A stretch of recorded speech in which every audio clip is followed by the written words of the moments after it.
a signal to wind up from a man over there now. So what I shall ask you is just finally, is for a person that's done all these things, on your gravestone, what would you like your epitaph to be? Oh, Lord.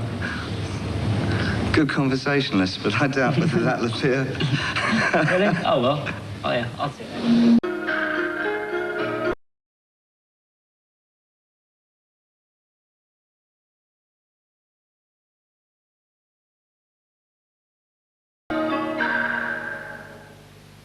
In 1976 viel er een man op de aarde. Hij was afkomstig uit een andere wereld, de wereld van de muziek, en hij kwam terecht in de filmwereld. Zijn naam David Bowie. Hoewel de film The Man Who Fell to Earth van regisseur Nicholas Roeg niet dat succes werd wat de makers ervan verwacht hadden, waren het publiek en de critici het in ieder geval over één ding roerend eens. David Bowie is naast al zijn andere capaciteiten een fantastisch filmacteur.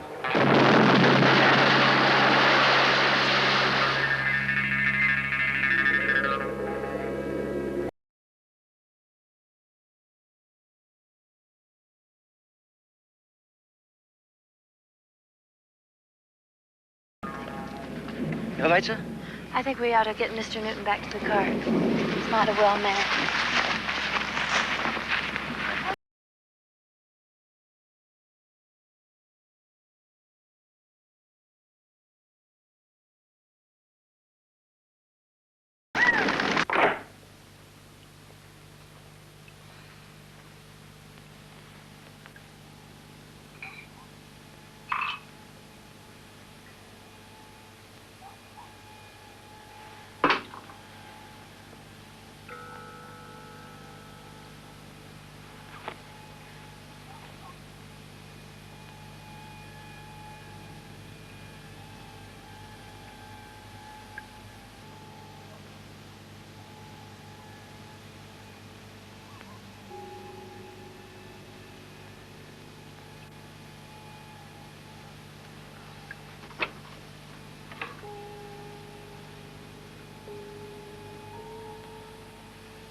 Tommy?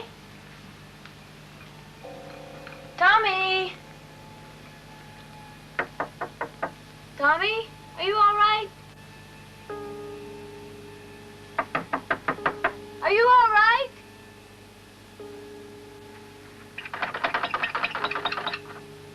Tommy? Can you hear me? Tommy! Let me in!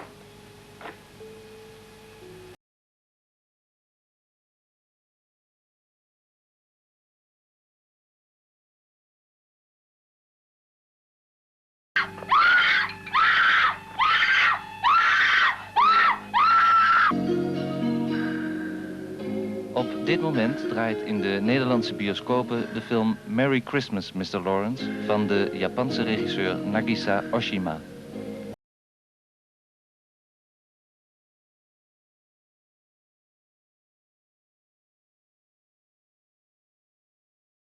Japans krijgsgevangenkamp. Het filmverhaal spitst zich toe op de ook emotioneel zeer beladen confrontatie tussen de kampcommandant kapitein Yonoi en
れつきリーダーだからだろう。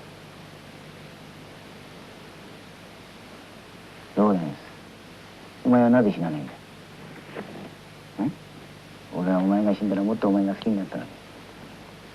お前ほどの将校がなぜこんな恥に耐えることができるんだ。なぜ自決しない。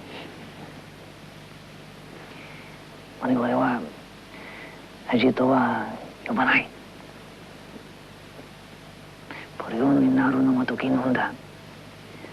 我々もポレオンになったのを喜んでいるわけではない。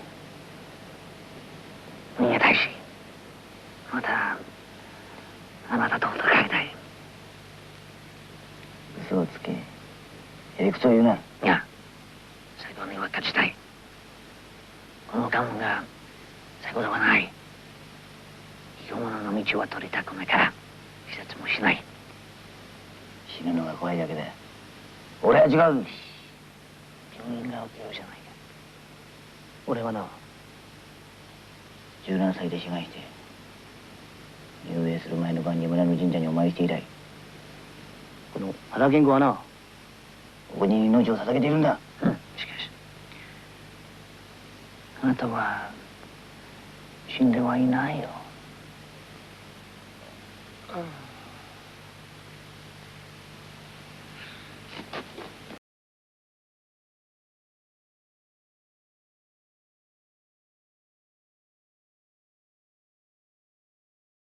Hannah isn't going to hurt you.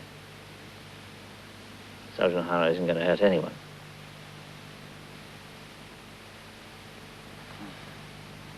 What on earth possessed Yonoi to save me, do you think? I don't know. And I'm doing it, Roland.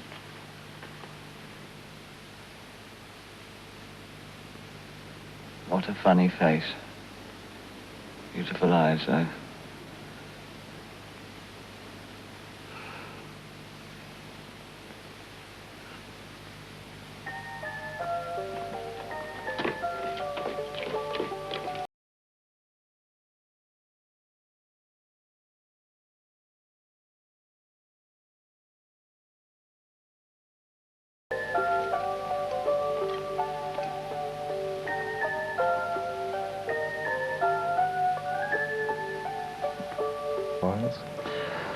I'm pleased with the film as a whole. I think I'm fairly happy with what I do, but the film as a whole, I think, is another Oshima masterpiece. A classic movie. It's wonderful. When Mr. Oshima came to you to talk about the subject, did you go for it immediately? Immediately. Yeah. I pretty much went for it, not even knowing what the story was about, only because of Oshima's name.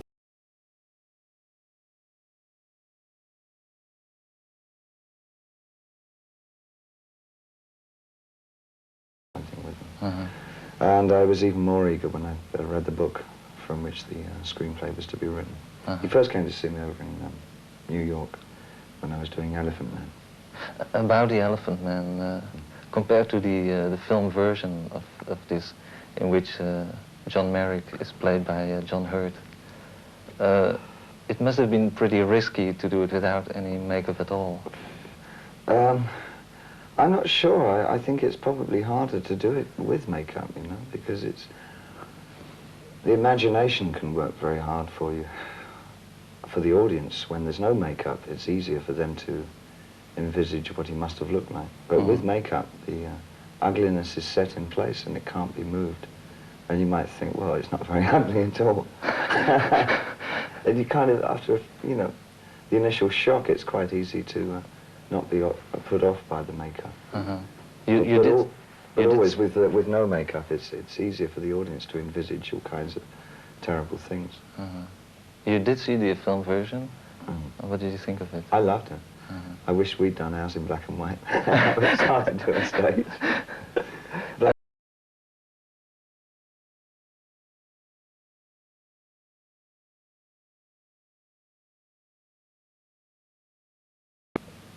To choose you, let's say.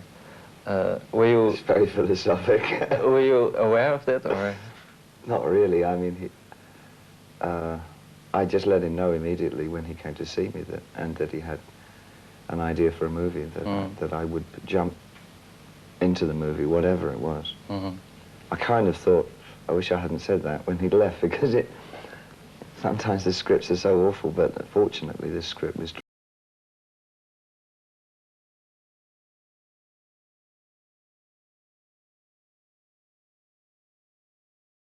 indestructible inner force, and when he added not on Saturday nights.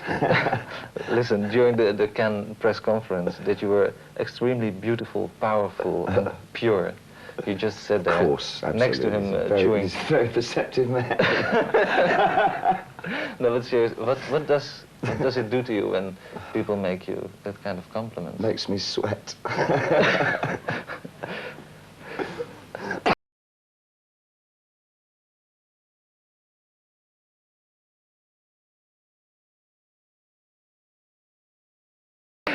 But you have to fulfill that because he sees that in you.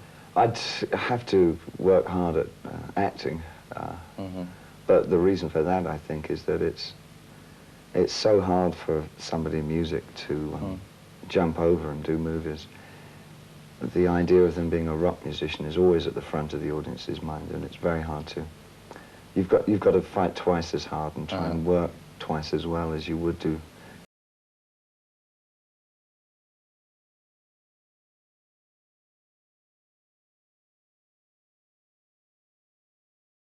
Very hard. Please tell about the working... Mind you, I've done some dumb movies, so... We come to that later. We come to the dumb movies.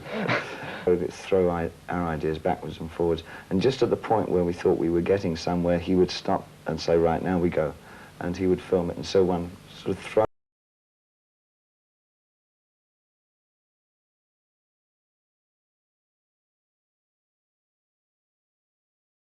to edit in camera. Shot in camera, which was quite bizarre, and sent it. There was no facility for having any rushes on the island, so the stuff would be wrapped up in brown paper and sent off to Tokyo, not knowing whether it was going to be good or bad or whatever. He never saw any rushes during the entire filming. Yet within 4 days of getting back to Tokyo, he'd got a rough edit finished. It's unbelievable. Yeah. Frightening. And we only did maybe 2 takes average, and often 1 take, very rarely more than 2 takes. A couple of times 3 takes. Unbelievable. About your working relationship with Mr. Oshima.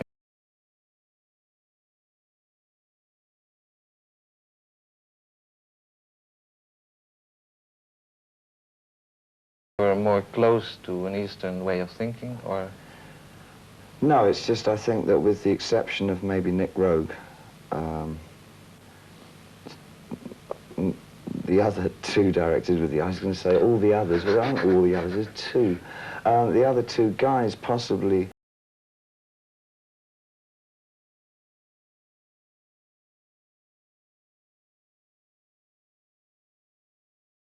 that kind of thing. Een van de aardigste elementen van de film Just a Gigolo uit 1979 van regisseur David Hemmings is dat Bowie daarin te zien is tegenover Marlene Dietrich. 2 supersterren, zij het met enig generatieverschil, in een wat mager filmverhaal over het decadente Berlijn na de Eerste Wereldoorlog, waar een barones, Dietrich, aan het hoofd staat van een groep gigolo's, onder wie Bowie, terwijl de waanzin van de Tweede Wereldoorlog zich al langzaam maar zeker aankondigt.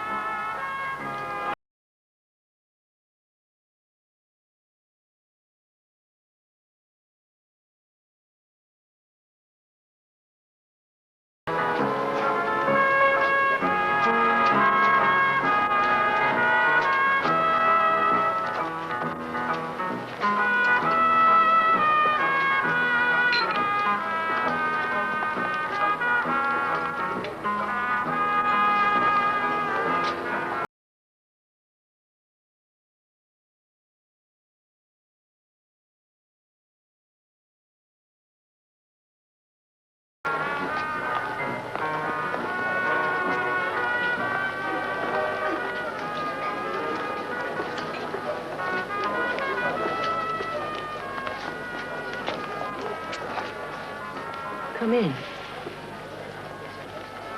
You dance quite well.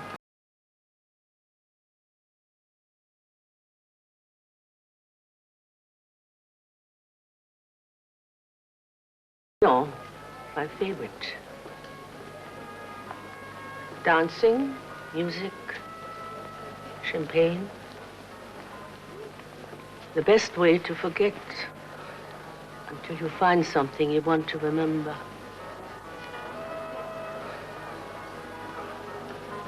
Have you got a military education?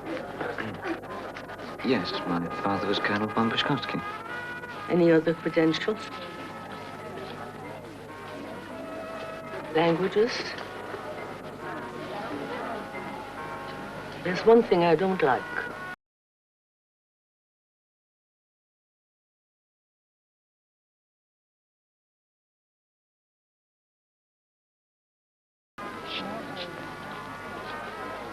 How's your French? Oh, I've spent a great deal of time in one of their hospitals.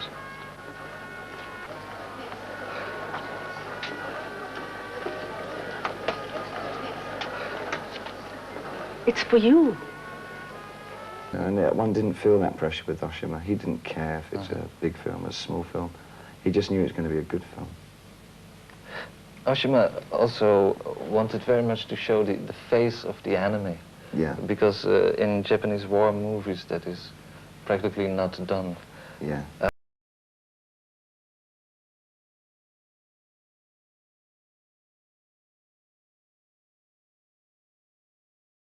Themselves. Yeah. I mean, oh, sure, but that's I think probably that's been a line of Oshima's work throughout all of his movies. That especially for sexually, there's a great repression in his characters. Usually a social caused repression, and that has to be broken through, and it usually gets broken through with an act of violence. And I think that's still the same kind of